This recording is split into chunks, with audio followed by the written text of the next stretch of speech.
While developing a people's skills, adequate opportunities must be given to express such skills. Driving around Ilorin, it is encouraging to see a majority of the constructions in the state are contracted to local builders. The completed government house, the deputy governor's house, the aviation college site, the stadium complex, the multiple road projects in the state and the parade ground were all contracted to local contractors in a country where it is the vogue to outsource such sensitive projects to foreigners. My first term, I set the standards, and in my first term, if you'd come around, you'd have found less Kwarans doing the work, because I said this is the standard I expect. And it was a political decision. I received a lot of flack from our supporters, but I said, look, at the end of the day, we must deliver, we must perform.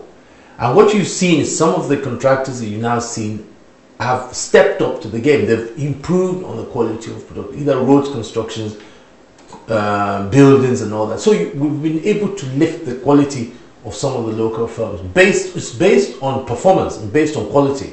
It's not a policy just based on we just got to make our own, use our own people for the sake of using our own people, or use our own political supporters for the sake of it. No, it's not that at all. But those of you who are seeing are Kwarans, are based here, but they can hold their quality of work anywhere else in the country, because that has been key. Governance is about improving the lives of our people.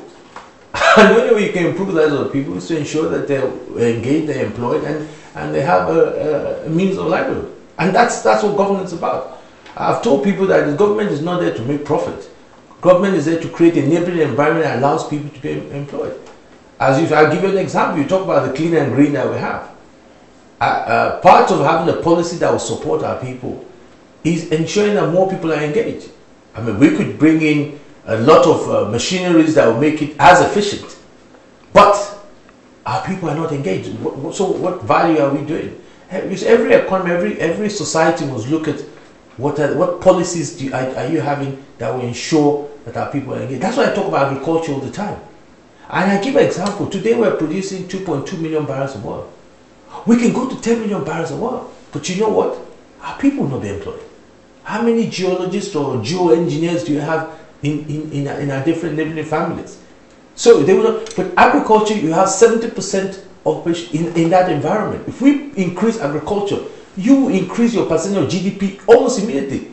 If you increase your 10%, take your barrels of oil to 10 million barrels, you will not increase your GDP almost the same effect as agriculture. So as a country, you must have a policy that at the end of the day, that impacts on life, because that's what governance is about. We must remember every time we're sitting in this office that we're here in trust, we're here with a mission to help the lives of our people. And our policies must be driven by that. And that is what we do. And I mean, that is what I do. The local contractors are guided by strict quality requirements. In a state that has been relatively silent and relegated to the flanks of the national hub, Kwara State can now boast of an international standard airport complete with a cargo shed. We have a big cargo shed here, the most modern cargo shed in Nigeria. In all parts, most parts of the world, you go around, most of the cargo airports or cargo-based airports are not in the capitals. They are not in where the main passenger terminals are. You see, as a country, we must be strategic in how to develop the entire Nigeria. And my view, I advocated for the Ministry of Aviation. I said, a country like Nigeria should have at least 3 different cargo sheds in 3 different parts of the country in order to stimulate, again, the economy of those sectors. Now, what you have presently, you have all cargoes coming into Nigeria by freight going into Lagos. 56% of that are going final destination outside Lagos. So it really doesn't make sense on a strategy-wise of how do you develop, stimulate the economy of those sectors. Now, and most of those planes are go out empty. Now, when you now identify bases that are agricultural based, like places like Kwara, where already now we have sent samples of bananas, pineapples, things like watermelons, we sent all this already to places like the Middle East, right? Places like Emirates, Dubai, etc., who are looking for market. They're testing some of this product, and they're ready to take some of those products for export. So Once we take off that market, link that with our new Nigerian farmers who are already producing those vegetables. Majority of the fruits and vegetables you saw in the markets in Europe were coming from Zimbabwe. Now, if it's viable all the way from Zimbabwe in east southern part of Africa, from West Africa, your freight cost is less going into Europe. So any cargo-based business must be based on the fact that they must be importing and export out. And we believe that the lorry cargo provides the opportunity for export. And that will run along with our agricultural strategy.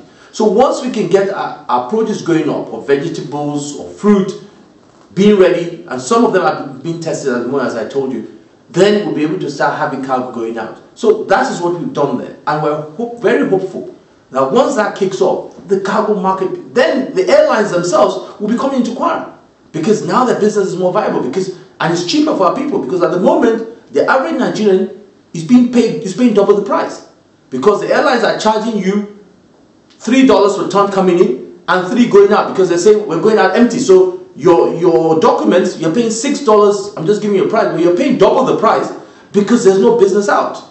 So when you're coming to a place like Kwara that we have agriculture export, the price for the consumer on freight will come down. And that's the strategy we've put there for in the case of the cargo shed. The governor, while planning the development of one of Nigeria's least developed states, has seen opportunities for the development of the entire country.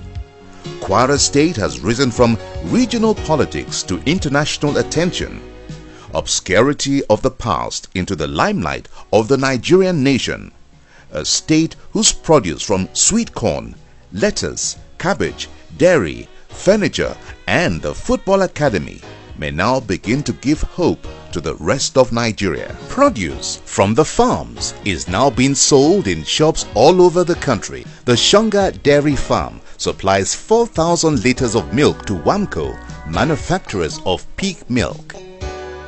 And that is going into Lagos. Every day there's the trailer that comes in, picks up the milk, takes it to the factory in Lagos. It is processed. And every time you buy peak milk, condensed peak milk, which you drink, part of that milk is coming from Kwara.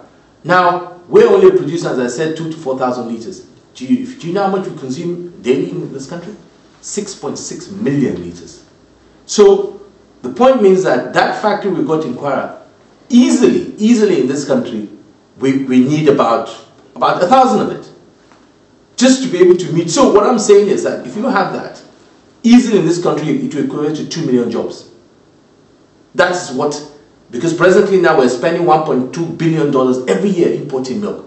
Now we have shown here in Kwara that all that milk we're importing can be produced locally. So I'm now challenging that let's have 1,000 shongas, some in Kebbi, some in Zamfara, some in Lagos, some in Enugu, some in the southeast, south, and let us start proving. The market is there. So it's not that the market is not there, the market is there.